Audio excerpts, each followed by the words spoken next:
Bonjour. J'ai besoin que tu te rappelles quelque chose. Pas un souvenir précis, un schéma.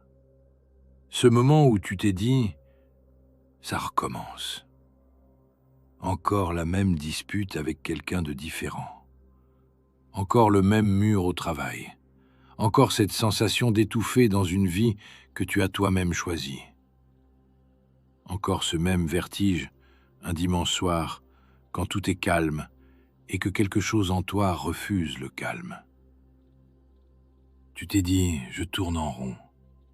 Tu t'es dit « j'ai pas avancé ». Peut-être même que tu t'es dit « je suis un cas désespéré parce que j'ai lu, j'ai compris, j'ai travaillé sur moi et regarde, me revoilà au même endroit ». Et si je te disais que tu te trompes? Pas sur la douleur est réelle. Pas sur le schéma est réel aussi.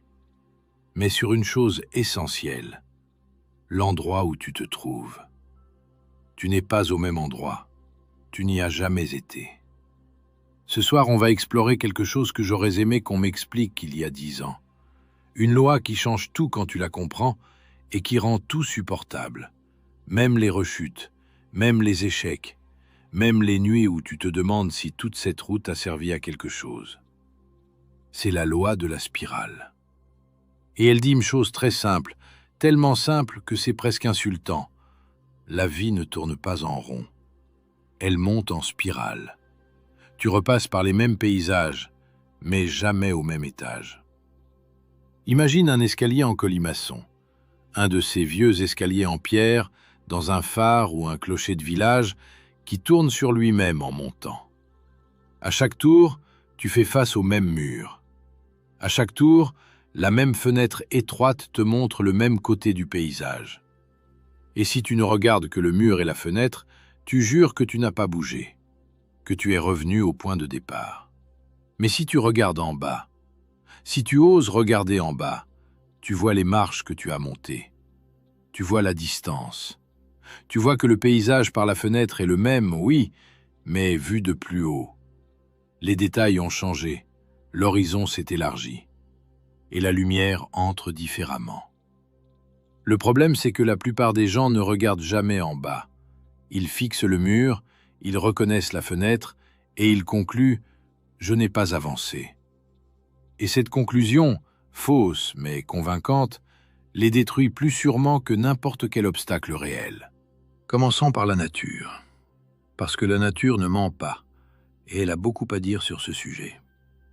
Regarde une coquille de nautile, pas en photo. Si tu en as déjà tenu une dans la main, tu sais de quoi je parle. Cette spirale parfaite qui s'enroule depuis un centre minuscule et s'élargit vers l'extérieur, chambre après chambre. L'animal qui vit dedans ne revient jamais dans les chambres précédentes. Il les construit, il les habite un temps, et quand il a grandi, il en construit une plus grande. L'ancienne reste là, derrière lui, scellée. Elle fait partie de la structure.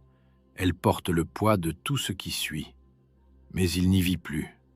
Et le rapport entre chaque chambre et la suivante est toujours le même, le nombre d'or, 1,618. Ce nombre qu'on retrouve dans les tournesols, dans les galaxies, dans la disposition des feuilles sur une tige, dans les proportions du corps humain. La nature ne fait pas les choses au hasard. Quand elle choisit la spirale comme forme fondamentale, et elle la choisit partout, des coquillages aux ouragans en passant par l'ADN, c'est qu'il y a une raison. La spirale est la forme du mouvement qui avance en revenant, du progrès qui inclut la répétition, de la croissance qui n'efface pas les étapes précédentes, mais les intègre. Ton ADN est une double hélice, une spirale. Le code même de ce que tu es, la chose la plus intime et la plus fondamentale qui te constitue, est enroulée en spirale. Comme si la vie avait écrit dans ta chair que tourner en rond n'existe pas, que ce qui ressemble à un cercle vu de côté est toujours une montée vue de dessus. Mais bon, c'est facile de regarder des coquillages et de se sentir inspiré. Ça devient plus compliqué quand c'est ta propre vie qui ressemble à un disque rayé. Alors parlons de ça. Parlons de la femme que j'ai rencontrée il y a quelques années. Elle s'appelait Nadia, 34 ans, infirmière de nuit, Visage fatigué, mais yeux vivants. Ces yeux de gens qui ont trop vu, mais qui n'ont pas encore fermé la porte. Nadia avait un schéma. Elle le connaissait par cœur. Elle pouvait le réciter comme un poème qu'on n'a jamais choisi d'apprendre. Ça commençait toujours pareil. Elle rencontrait quelqu'un, un homme intelligent, drôle, un peu abîmé, le genre qui te regarde comme si tu étais la réponse à une question qu'il ne sait pas formuler. Les premières semaines étaient vertigineuses. Elle donnait tout. Elle avait cette capacité à s'ouvrir complètement, sans calcul, sans protection, comme quelqu'un qui enlève son manteau en plein hiver parce qu'un rayon de soleil est apparu. Et puis, toujours et puis, l'homme se fermait, progressivement. Les messages qui raccourcissent, les silences qui s'épaississent, les annulations de dernière minute. Et Nadia, qui sentait parfaitement ce qui se passait, qui le voyait venir à 3 semaines de distance, Nadia donnait encore plus, comme si, en versant davantage d'elle-même dans le trou, elle pouvait le combler. Et évidemment, le trou avalait tout sans jamais se remplir. Et puis la faim, toujours le même genre de faim. Pas une explosion, un essoufflement. L'homme qui part en s'excusant à peine, et Nadia seule dans son appartement, avec cette phrase qui revient « ça recommence ». Quand elle m'a raconté ça, elle a dit « c'est la 4e fois ». 4 hommes différents, 4 visages, 4 voix, et exactement le même scénario. À quoi ça sert que je comprenne le schéma si je le répète quand même? Et c'est là que j'ai fait une erreur. J'ai failli lui dire ce qu'on dit toujours dans ces cas-là. Tu attires ce que tu n'as pas résolu. C'est le miroir de tes blessures. Travaille sur toi et ça changera. J'ai failli. Et puis j'ai regardé son visage et j'ai vu quelque chose que cette phrase n'aurait pas pu contenir. Parce que Nadia avait travaillé sur elle. C'est ça que personne ne voyait. Elle avait fait de la thérapie après le 2e. Elle avait lu, réfléchi, tenu un journal. Elle s'était posé les questions inconfortables sur son père, sur sa façon d'aimer, sur ce besoin de sauver les gens qui ne veulent pas être sauvés. Elle avait compris, vraiment compris. Et le 3e était arrivé quand même.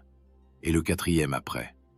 Alors soit la compréhension ne sert à rien, et ça je refuse de le croire, soit il se passe autre chose. Quelque chose que la vision du cercle ne peut pas expliquer. Voici ce que j'ai fini par lui dire. Je lui ai dit « Raconte-moi la première fois, et raconte-moi la 4e. » Et en racontant, elle a vu. La première fois, elle était restée 2 ans. 2 ans à s'accrocher, 2 ans à ignorer ce qu'elle voyait. La 4e, elle était restée 4 mois. Et c'est elle qui avait mis fin aux choses, pas lui. Elle avait reconnu le schéma en cours de route. Elle avait souffert, oui, mais elle n'avait pas attendu l'essoufflement. Elle avait agi. Même fenêtre, même mur, mais 3 étages plus haut. Et c'est ça la loi de la spirale. Elle ne te promet pas que le schéma disparaît. Elle te dit que toi, tu changes. Que la prochaine fois que tu passes devant la même fenêtre, tu n'es plus la même personne qui la regardait un tour plus bas. Tes réactions sont différentes. Ton temps de reconnaissance est plus court. Ta capacité à agir est plus grande. Même si, et ça c'est la partie cruelle, tu ne le vois pas quand tu es dedans. Quand tu es dans le schéma, tout ce que tu sens, c'est « ça recommence ». C'est seulement après, avec du recul, que tu peux voir la distance, les marches, la montée. Friedrich Nietzsche a écrit quelque chose qui a hanté des générations entières de lecteurs. Il a appelé ça « l'éternel retour ». L'idée est radicale. Il te demande d'imaginer ceci. Et si ta vie entière, chaque joie, chaque douleur, chaque instant de banalité écrasante, devait se répéter à l'infini? Exactement la même, dans le même ordre, pour toujours. La plupart des gens, quand ils entendent ça pour la première fois, ont un mouvement de recul. L'idée est vertigineuse, insupportable même. Revivre mes erreurs, mes pertes, mes nuits les plus longues, encore et encore et encore. Mais Nietzsche ne posait pas cette question pour torturer les gens. Il la posait comme un test. Il disait en substance, « Si cette idée te détruit, c'est que tu vis une vie que tu n'as pas choisie. Et si cette idée te libère, si tu peux dire oui à la totalité de ce que tu as vécu, y compris les parties que tu détestes, alors tu as atteint ce qu'il appelait l'amor fati. l'amour du destin. Pas la résignation, l'amour. La différence est immense. Et ce que Nietzsche n'a pas dit, ou qu'il a dit autrement dans un langage que ses contemporains n'ont peut-être pas entendu, c'est que le retour n'est pas un cercle. Si tu grandis entre deux passages, si tu n'es pas le même homme ou la même femme au deuxième tour qu'au premier, alors le retour n'est pas éternel. Il est spiral. Tu ne revis pas la même chose, tu revis un écho de la même chose, mais avec des oreilles différentes. Et un écho entendu par quelqu'un qui a changé, ce n'est plus le même son. C'est peut-être ce qu'il voulait dire quand il écrivait que l'homme devait devenir ce qu'il est. Pas changer de nature, pas se réinventer à partir de zéro, devenir ce qu'il est déjà, en montant la spirale, tour après tour, jusqu'à arriver à l'endroit d'où il pourra enfin voir l'ensemble du parcours et dire oui. Oui à tout, même au tour qui faisait mal. Søren Kierkegaard, un philosophe danois qui a vécu un siècle avant Nietzsche et dont la vie entière était une spirale qui n'a jamais fini de monter, a inventé un concept qui me fascine. Il l'a appelé la reprise. Pas la répétition, la reprise. La différence est tout. La répétition, c'est mécanique, c'est le disque rayé.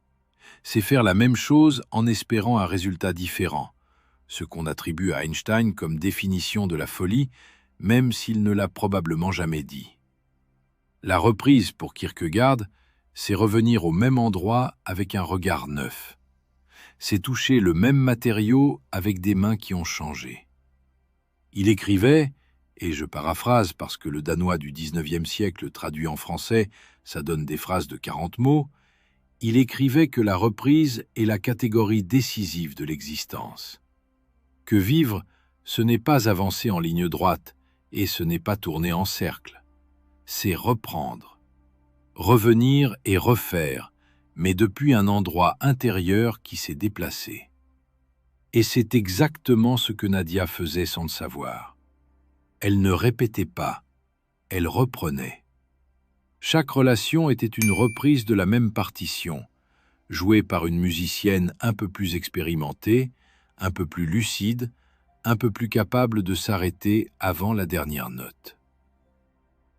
T.S. Eliot a écrit un vers que je porte en moi depuis la première fois que je l'ai lu. C'est dans les 4 quatuors, tout à la fin, et ça dit ceci. On ne cessera pas d'explorer, et la fin de toute notre exploration sera d'arriver là d'où nous sommes partis, et de connaître le lieu pour la première fois. Relis ça dans ta tête. Arriver là d'où nous sommes partis, et le connaître pour la première fois. C'est la spirale en une phrase. Tu reviens au point de départ, mais toi, tu n'es plus au point de départ. Et ce décalage entre le lieu qui est le même et la personne qui est différente, c'est dans ce décalage-là que tout le sens se trouve. Tu as vécu ça. Tu es retourné dans une ville où tu avais habité 10 ans plus tôt. Même rue, même bâtiment, même boulangerie au coin, et pourtant tout avait changé. Sauf que ce n'est pas la ville qui avait changé, c'est toi. Et tu voyais des choses que tu n'avais jamais remarquées. Un arbre, un détail sur une façade, le visage du boulanger. Tout ça existait déjà quand tu vivais là. Mais tu ne pouvais pas le voir depuis l'étage où tu étais. Bon, tout ça c'est de la philosophie. Et la philosophie, si elle reste dans les livres, c'est de la décoration intellectuelle. Alors descendons dans le concret. Ton concret. Pense au problème que tu traînes, celui que tu connais, celui dont tu pourrais écrire l'histoire en 3 lignes tellement tu l'as vécu souvent. Peut-être que c'est un schéma relationnel, peut-être que c'est un rapport à l'argent, toujours les mêmes paniques, toujours les mêmes erreurs. Peut-être que c'est cette façon que tu as de disparaître émotionnellement quand quelqu'un s'approche trop. Ou cette tendance à dire oui quand tout en toi hurle non. Tu l'as. Maintenant, je te demande un exercice. Et c'est un exercice honnête, pas un de ces rituels qu'on fait une fois pour se sentir bien et qu'on oublie le lendemain. Prends 3 moments où ce schéma s'est manifesté. Le premier, un au milieu et le dernier, le plus récent. Et pour chacun, réponds à 3 questions. Combien de temps entre le début du schéma et le moment où tu l'as reconnu? Qu'est-ce que tu as fait une fois que tu l'as reconnu? Combien de temps il t'a fallu pour t'en remettre? Si tu réponds honnêtement, pas la version flatteuse, la vraie, tu vas voir quelque chose. Les chiffres bougent. Le temps de reconnaissance raccourcit. La réaction change. La récupération accélère. Pas toujours de façon spectaculaire. Parfois c'est subtil. Parfois c'est la différence entre 6 mois à plat et 3 semaines difficiles. Mais ça bouge. Et ce mouvement, même minuscule, est la preuve que tu montes, que la spirale tourne, que tu n'es pas le même être humain qui a vécu la première occurrence. Le problème, c'est qu'on ne mesure jamais ça. On mesure si le schéma revient, oui ou non. Et comme il revient, on conclut qu'on a échoué. C'est comme si tu mesurais un escalier en colimaçon en regardant uniquement si tu refais face au même mur. Évidemment que tu lui refais face, c'est un colimaçon. La question n'est pas « est-ce que tu vois encore ce mur ?» La question est « depuis quel étage ?» Il y a un deuxième piège, et celui-là est plus vicieux. C'est quand tu utilises la loi de la spirale comme excuse pour ne pas changer.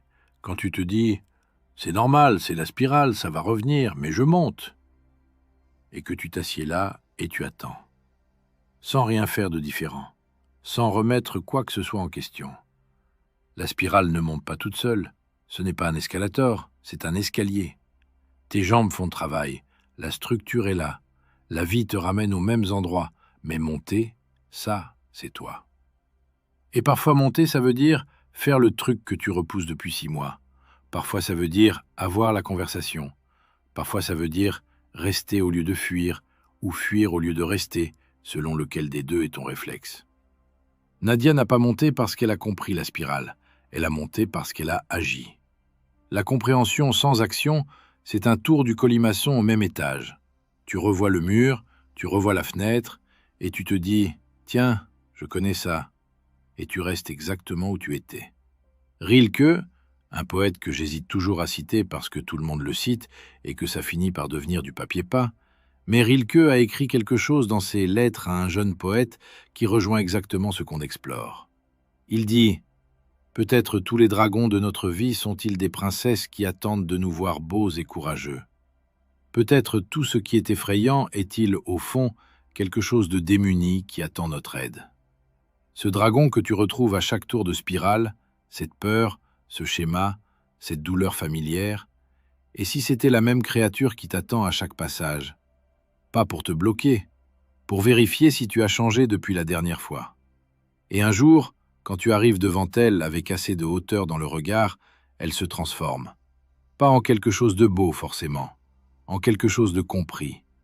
Et la différence entre combattre un dragon et comprendre un dragon, c'est la différence entre tourner en rond et monter.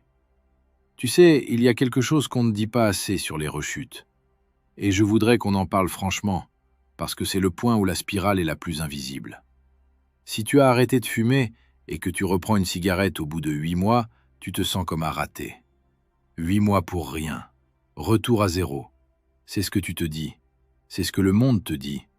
C'est ce que cette petite voix dans ta tête te martèle pendant que tu tires sur cette cigarette que tu détestes autant que tu la voulais. Mais tu n'es pas retourné à zéro. Tu es retourné à la cigarette, oui. Mais toi, tu n'es pas celui qui l'a allumée il y a 8 mois. Tu es celui qui a tenu 8 mois. 8 mois pendant lesquels ton corps s'est nettoyé, tes poumons ont récupéré, tes habitudes se sont recablées.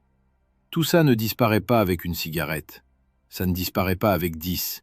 Et la preuve, c'est que la première fois que tu avais arrêté, tu avais tenu 3 semaines. Et la fois d'avant, 2 jours. Le schéma revient, mais la durée entre 2 passages s'allonge. Ça, c'est la spirale. Ce n'est pas un échec, c'est un tour de plus, vu depuis un étage que tu n'avais pas atteint la dernière fois. La spirale est partout quand tu commences à la chercher. Pas comme un exercice intellectuel, comme une réalité. Les saisons sont une spirale. Le printemps revient chaque année. Et chaque année, tu es un peu plus vieux, un peu plus marqué, un peu plus toi quand il arrive. Ce n'est jamais le même printemps, parce que ce n'est jamais le même toi qui le regarde. Tu as 20 ans et le printemps sent la liberté. Tu as 40 ans et il sent quelque chose d'autre, la gratitude peut-être, ou l'urgence, ou les deux mélangés. Tes anniversaires sont une spirale. Tu fêtes la même date, mais la personne assise devant les bougies n'est jamais la même. Et les vœux changent. À 10 ans, tu voulais un vélo, à 20, tu voulais que quelqu'un t'aime, à 30, à 30, tu ne sais pas trop ce que tu veux, et c'est peut-être le premier signe honnête de maturité. Même ta façon de pleurer, tu as remarqué? Les larmes de tes 20 ans et celles de maintenant ne portent pas la même chose. Les premières portaient de la surprise. Comment le monde peut-il être aussi dur? Les secondes portent de la connaissance. Le monde est dur, oui, et je suis encore là. Même émotion, même larmes, étages différents. Et la musique? Écoute une chanson que tu aimais à 16 ans. Vraiment, mets-la en boucle un soir. Tu vas sentir deux choses en même temps. La première, c'est un flash. L'odeur de ta chambre d'adolescent, le trajet en bus, le visage de quelqu'un que tu n'as pas revu depuis. La deuxième, c'est une distance. Tu n'es plus cet adolescent. Tu l'écoutes de loin.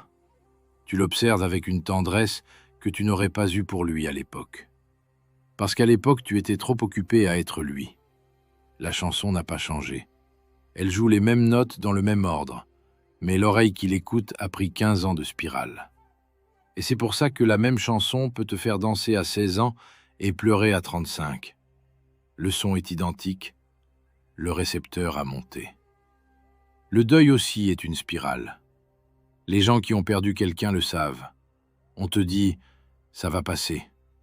Ça ne passe pas. Ça revient. L'anniversaire, une odeur dans la rue, la saison où c'est arrivé. Et chaque retour te fait croire que tu n'as pas avancé, que tu es de retour au premier jour, que la douleur est intacte. Mais elle n'est pas intacte. Tu le sais si tu y fais vraiment attention. Le premier passage, la douleur était une noyade. Tu ne respirais pas. Le deuxième passage, 6 mois, 1 an plus tard, c'était une vague. Forte, mais tu tenais debout. Le troisième, c'était de la pluie. Tu marchais dedans avec un visage mouillé et une sorte de familiarité presque apaisante. Le manque est le même. Ta capacité à le porter a changé. Ça aussi, c'est la spirale. Je veux te raconter la suite de Nadia parce que l'histoire ne s'arrête pas où je l'ai laissée. 1 an après notre conversation, elle m'a envoyé un message, court. Elle disait « Il y a un 5e ». Je me suis dit « Oh non ». Et puis j'ai lu la suite. Elle disait « J'ai reconnu le schéma au 3e rendez-vous. Pas après 4 mois, au 3e rendez-vous. Le regard, la façon de raconter ses blessures un peu trop vite pour que ce soit innocent, cette manière de me faire sentir indispensable avant même de me connaître. J'ai tout vu. Et elle a dit une chose qui m'a marqué. Elle a dit, et le plus étrange, c'est que je l'aimais bien. Vraiment. C'est pas que le schéma rendait la personne mauvaise, c'est que le schéma était le mien, pas le sien. Et pour la première fois, j'ai pu regarder quelqu'un en me disant « Tu me plais, mais ce que tu déclenches en moi, je le connais maintenant. Et je choisis de ne pas entrer dans cette danse. Pas parce que tu ne vaux rien, parce que je vaux quelque chose dans une autre danse. » Et elle n'a pas dit ça avec de la fierté. Elle l'a dit avec une espèce de tristesse douce. Parce que reconnaître le schéma et choisir autrement, ça ne se fait pas sans un deuil. Tu fais le deuil de la version de toi qui aurait foncé tête baissée. Et cette version-là, elle avait ses qualités. Elle était entière, elle donnait sans compter, elle croyait en l'amour comme un enfant croit à la neige. Grandir ne veut pas dire devenir meilleur dans l'absolu. Grandir veut dire devenir plus juste. Et plus juste, parfois, c'est un peu plus triste. Mais Nadia m'a dit aussi, et là elle a souri, elle m'a dit « Par contre, le 6e, il est arrivé 6 mois après. Et celui-là, il ne déclenche rien. Rien du tout. Et c'est terrifiant parce que je ne sais pas quoi faire quand rien ne se déclenche. Je suis tellement habitué au vertige que le calme me fait peur. Et je lui ai dit « Bienvenue à l'étage du dessus. Si tu es encore là, c'est que quelque chose dans tout ça te parle. Si c'est le cas, un abonnement ou un partage, ça m'aide à continuer. Merci. On continue. » Je voudrais qu'on parle du déjà-vu. Pas le concept, pas la théorie, la sensation. Tu connais ce frisson, ce moment où tu vis quelque chose et où tout ton corps te dit « ça, je l'ai déjà vécu ». Pas un souvenir, pas une pensée, quelque chose de plus ancien, comme si une partie de toi qui n'a pas de nom reconnaissait le terrain. La neuroscience a ses explications, un délai de traitement entre les deux hémisphères, un bug temporel dans l'encodage de la mémoire. Et ces explications sont probablement justes. Mais elles ne rendent pas compte de la sensation, parce que la sensation du déjà-vu n'est pas celle d'un bug, c'est celle d'une reconnaissance. C'est ton corps qui te dit « tu es déjà passé par ici ». Et si c'était la spirale qui se manifeste, si le déjà-vu était ce moment où tu passes devant la même fenêtre à un étage différent et où quelque chose en toi, quelque chose de plus vieux que ta mémoire consciente, reconnaît le paysage. Je ne sais pas. Honnêtement, je ne sais pas. Et je me méfie des gens qui savent. Ce que je sais, c'est que la sensation est réelle, que des millions de personnes la vivent, et qu'elle porte en elle quelque chose qui ressemble à de l'espoir. Si j'ai déjà été ici, alors j'ai survécu au tour précédent. Et puis, il y a l'autre sensation, celle qu'on pourrait appeler le déjà-vu inversé. C'est quand tu es dans une situation nouvelle, un nouveau travail, une nouvelle ville, une nouvelle relation, et que tout est objectivement différent de tout ce que tu as connu. Et pourtant quelque chose en toi, quelque chose dans ton ventre te dit « fais attention ». Pas parce que c'est dangereux, parce que c'est familier d'une façon que tu ne peux pas expliquer. Comme si ton corps avait une mémoire que ta tête n'a pas.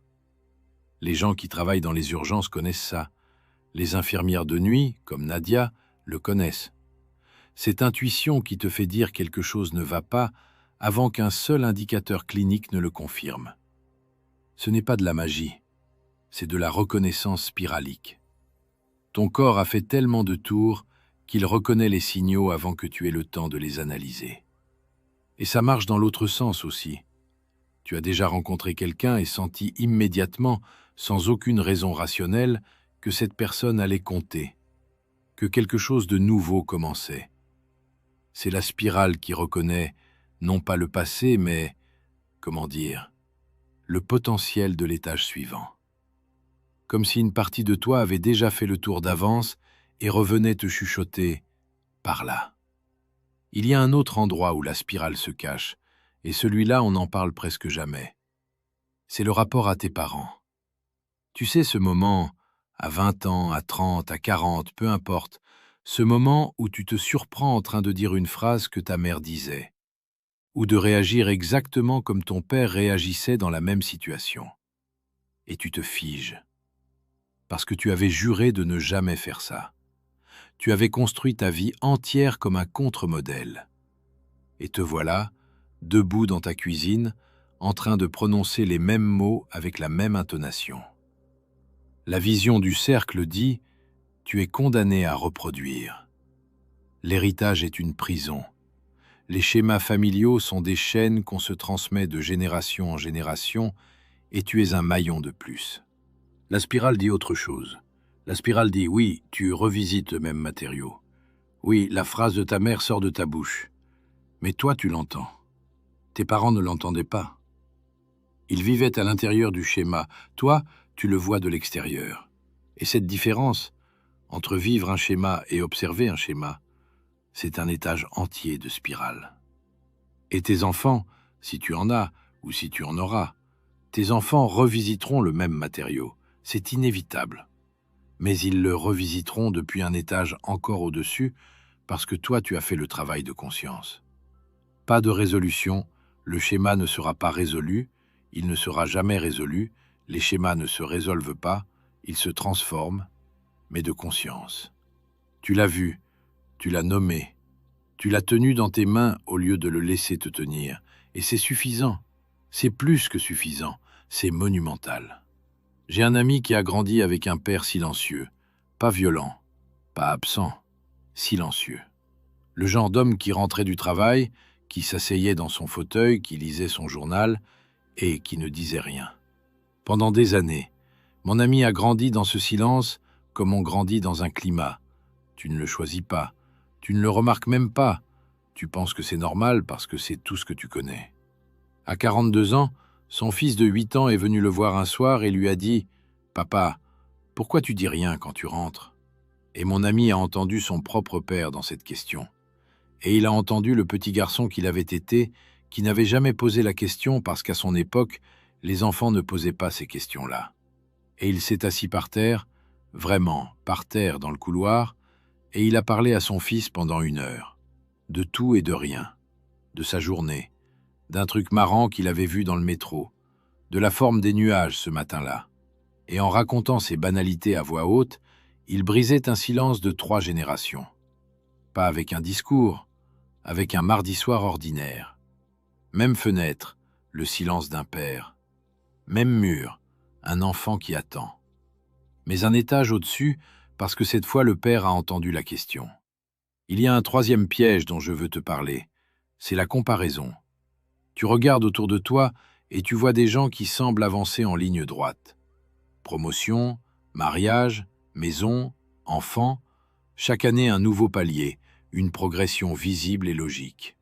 Et toi, tu as l'impression de zigzaguer, de revenir en arrière, de défaire ce que tu avais construit. Tu te compares et tu perds. Mais la ligne droite n'existe pas. Elle n'existe pour personne. Ce que tu vois chez les autres, c'est la projection extérieure d'une spirale intérieure que tu ne connais pas. Le collègue qui a l'air d'avancer sans accroc, demande-lui un soir, un vrai soir, pas un apéro de surface, comment ça va vraiment. Et tu verras que lui aussi repasse par les mêmes peurs, que lui aussi se réveille certaines nuits avec la conviction que tout va s'écrouler, que lui aussi porte un schéma qu'il n'a pas choisi. La différence, c'est que certains cachent mieux que d'autres.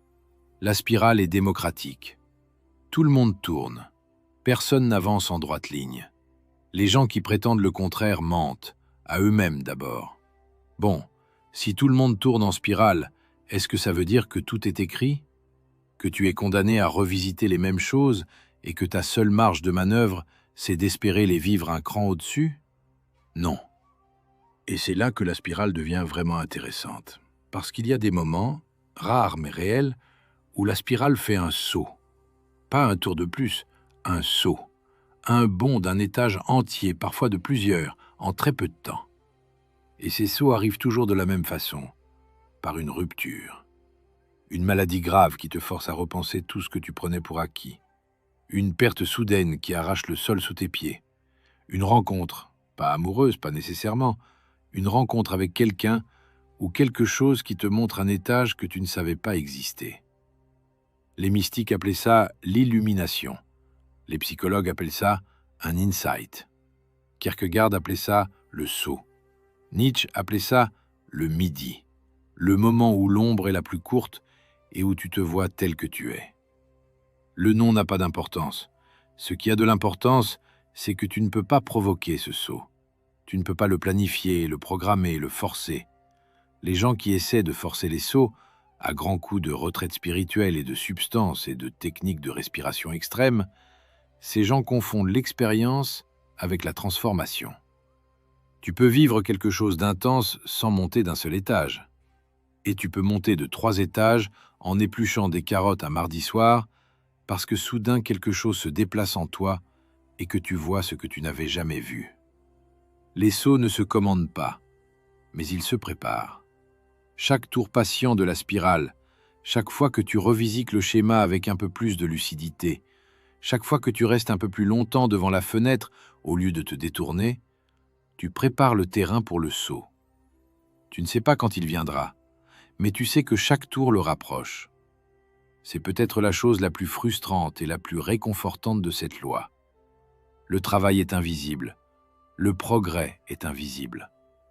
Et un jour, sans prévenir, tout se voit. Je voudrais finir par quelque chose que Nadia m'a dit la dernière fois qu'on s'est parlé. C'était il y a quelques mois. Elle était avec le 6e, celui qui ne déclenchait rien. Je lui ai demandé comment ça allait, et elle a pris un long moment avant de répondre. Et elle a dit « C'est calme. C'est incroyablement calme. Des fois, je m'ennuie. Enfin non, c'est pas que je m'ennuie, c'est que mon corps cherche encore le vertige. Mon corps s'attend encore à la chute. Et quand la chute ne vient pas, il se sent un peu perdu.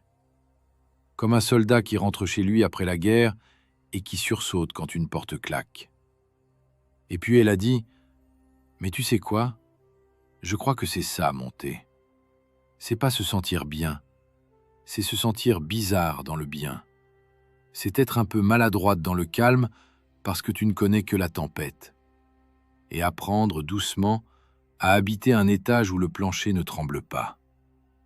Alors la prochaine fois que le schéma revient, et il reviendra, ce soir peut-être, demain, la semaine prochaine, la prochaine fois que tu te dis « ça recommence », que cette lassitude familière s'installe et que cette voix te dit « tu n'as pas changé », regarde en bas, compte les marches, et souviens-toi que ce mur que tu le vois depuis un endroit que tu n'avais jamais atteint. Ce n'est pas un cercle, ça n'a jamais été un cercle, c'est une spirale, et tu montes, même quand tu ne le sens pas, même quand personne ne le voit, tu montes.